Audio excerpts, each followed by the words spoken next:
I grew up in a town called Bunbury, which is south of Perth in Western Australia, and that gave me a great country style view of the world, and I was very lucky to have that. I love my job, and I have 2 kids and a wife, and I try to balance that as best I can. I guess as a kid I was always shy.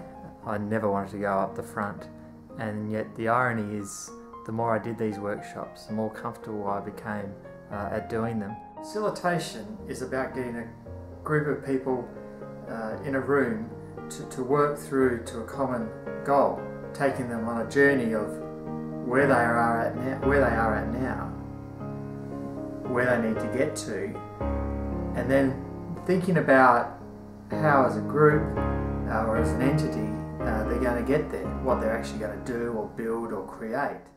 Facilitation is about asking lots of questions. You don't always know the content matter, but sometimes there's lots of people in the room who don't know it either, and they want to ask what they may see as a dumb question. As a facilitator, I'm independent, and a lot of my questions are considered simple, but I think we all need to start at a simple base, and facilitation, under the disguise of a facilitator, I'm able to ask those questions that someone in the room may not want to. I once did a workshop with a church organisation, and I remember thinking, these guys should be goodwill towards one another, and it was one of the hardest workshops I ever did.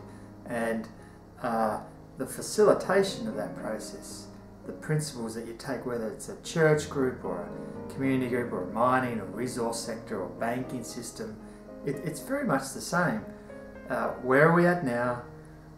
Where do we need to get to? And how are we going to actually get there? What are we going to build or create? It's lucky enough to work on some of the larger projects going on and around the world, from a rare earths project in Greenland, which was the largest project in the world, through to iron ore and oil and gas and other community projects. So I've been blessed in that I've had the chance to work with different people and different cultures. I once ran a workshop where there was a Japanese contingent, half of the Japanese contingent, and they spoke Japanese, and the other half spoke Australian. And I was very worried that the facilitation wouldn't work because they're so culturally different. And I guess that was, for me, a real learning curve, in that these things can work properly if we ask the right questions, and as a team we work together to get a good outcome at the end. And in that circumstance, yeah, it did. I think we all struggle with the work-life balance mix, and I'm no different. I remember meeting a person on a plane once, and he had just done a 5-and-1 roster out of the mines, and he was just about to leave. I asked him, "Why are you leaving?" And he said, "Well, I got home last Friday and the dog bit me."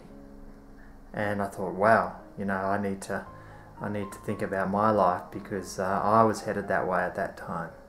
If I could inspire my community, I would try to get them working together more. I think in society, whether it's local level or the state level or federal level, there's just this group of people who are trying to do the right thing, and it's struggling because the processes in place, I think, to manage that and to talk about it are not there. And if I had a chance to inspire my community, it would be to have more conversations around on where we're at and how we want to get there, and I think the world would be a better place.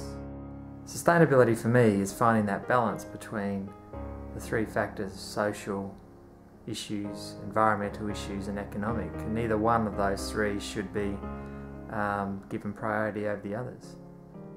I just love my job.